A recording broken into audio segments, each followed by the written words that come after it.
प्राकृतिक आपदा तो प्राकृतिक आपदा होती है, इससे कोई नहीं बच पाता है। बेशक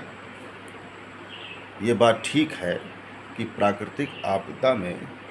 जो कमज़ोर वर्ग के लोग होते हैं, चाहे वो जीव-जंतु हों, चाहे वो मनुष्य जाति हो या कोई और प्रजाति हो, जो कमज़ोर होती है, उसको प्राकृतिक आपदा से बहुत नुकसान उठाना पड़ता है। बहुत ही बुरी तरीके से प्रताड़ना झेलनी पड़ती है और अक्सर नदियों के किनारे हज़ारों लोगों ने अपने आशियाने बना रखे हैं, जबकि सरकार के द्वारा पहले से ही निर्देशित किया गया है कि जो बाढ़ग्रस्त क्षेत्र होते हैं, वहाँ पर किसी प्रकार का कोई आवासीय प्रयोजन ना किया जाए और यदि किया जाए तो ऐसे मान कर चलिए कि भविष्य में किसी भी प्रकार की कोई भी प्राकृतिक आपदा आती है तो उससे उनको कैसे बचना है। फिर भी शासन प्रशासन जनता की सुरक्षा हेतु विभिन्न प्रकार के रेस्क्यू कर रही है। ये प्रशासन को हम बधाई का पात्र कहना चाहेंगे। सरकार को भी धन्यवाद देना चाहेंगे कि ऐसी विकराल परिस्थिति में जितना संभव हो सकता है उतना सरकार के द्वारा, शासन के द्वारा, प्रशासन के द्वारा, यहाँ तक कि कुछ सामाजिक सेवी संस्थाएं हैं, उनके द्वारा भी जलमग्न हुए घरों में जो परिवार रह रहे हैं, उनको कैसे मदद पहुंचाई जा सकती है, कैसे उनका जीवन बचाया जा सकता है। अधिकांशतः लोगों को हमने देखा है कि सेल्फ़ी ही लेने में मस्त रहते हैं, हालांकि वो सक्षम होते हैं, किंतु कुछ लोगों की आदत सी होती है कि सेल्फ़ी लेकर प्राकृतिक आपदा हो या प्राकृतिक सौंदर्य हो, उसका अपने तरीके से बखान करना। हालांकि हम तो यही कहना चाहेंगे कि प्राकृतिक आपदा में हो या कैसी भी आपदा हो, सेल्फ़ी लेना अच्छी बात है, किंतु सेल्फ़ी आप ऐसी लें कि आप किसी की मदद करते हुए दिखाई दें, तो शायद प्रकृति में, समाज में एक अच्छा संदेश जा सकता है। प्राकृतिक आपदा में सबसे बड़ी चिंता जो होती है मनुष्य के लिए, वो होती है कि वो बेचारा घर से बेघर हो जाता है।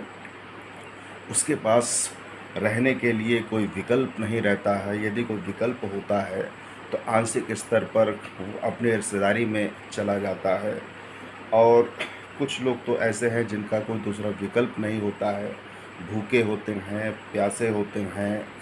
भोजन के लिए तरस रहे हैं। हालांकि प्राकृतिक आपदा आंशिक आपदा होती है, 3-4 दिन में सब कुछ नॉर्मल हो जाएगा, किंतु इस 3 दिन के अंदर उन्होंने क्या खोया है और क्या पाया है, ये तो शायद उनके वही जान सकते हैं, वही समझ सकते हैं कि आखिर उन्होंने कितनी पीड़ा बर्दाश्त करी है। जाने अनजाने में कुछ निर्णय बुज़ुर्ग लोग ले लिया करते हैं, तो इसके लिए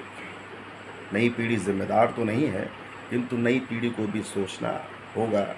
कि आने वाले भविष्य में प्राकृतिक आपदाएं तो आती रहती हैं, किंतु आशियाना ऐसा बनाना चाहिए कि भविष्य में कोई भी प्राकृतिक आपदा आती है तो उससे कैसे बचा जाए। शासन प्रशासन का, सरकार का बहुत बहुत धन्यवाद। जिस तरीके से वो पुलिस के द्वारा रेस्क्यू ऑपरेशन के तहत हज़ारों लोगों की जान बचा रहे हैं, और सबसे पहले तो हम धन्यवाद ग्रामीण क्षेत्रों के लोगों को देना चाहेंगे कि वो गरीब होते हुए भी अपनों को, अपने पड़ोसी लोगों को जो भी जैसे भी बनता है वो प्राकृतिक आपदा में सहयोग कर रहे हैं। प्राकृतिक आपदा के तो बहुत से भी कारण हैं, उस पर तो हम चर्चा नहीं करना चाहेंगे। वो चाहे वो वन कटान हो, हरे भरे पेड़ों का कटान हो, मिट्टी का भूस्खलन हो, चंद्र रेखाएँ, समुद्र की लहरें हों, आदि ऐसी बहुत सी हैं। उस पर मनुष्य जाति के द्वारा कोई बहुत बड़ा प्रयास नहीं किया जा सकता है, किंतु सकारात्मक दृष्टि से यदि वे मदद करना चाहें प्रकृति के द्वारा प्रकृति को, तो हम ये समझते हैं ये विकराल बाढ़ जैसी परिस्थितियाँ, आंधी तूफान, कहीं कहीं बरसात नहीं होती है, तो बरसात भी सुलभ तरीके से मनुष्य जाति को प्राप्त हो सकती है। और जैसा कि आपने देखा ही होगा, हफ्ते भर पहले से लगातार 3 दिन बारिश हो रही है, तो ये एक प्राकृतिक वरदान कह लीजिए, या मनुष्य के द्वारा पेड़ पौधों की सुरक्षा और रक्षा की गई है, उसी की वजह से ये बरसात हुई है। फिर भी हम अंत में अपने माध्यम से एक संदेश देना चाहेंगे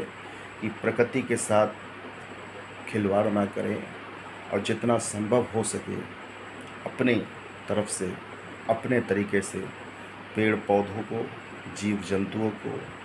गरीब वर्ग को जैसे भी मदद आप पहुंचा सकते हैं वो पहुंचाने का प्रयास करें। शायद प्रकृति इसीलिए कभी कभी प्रकृति के अंदर उथल पुथल करती है कि आप एक दूसरे के साथ कैसे जुड़ेंगे,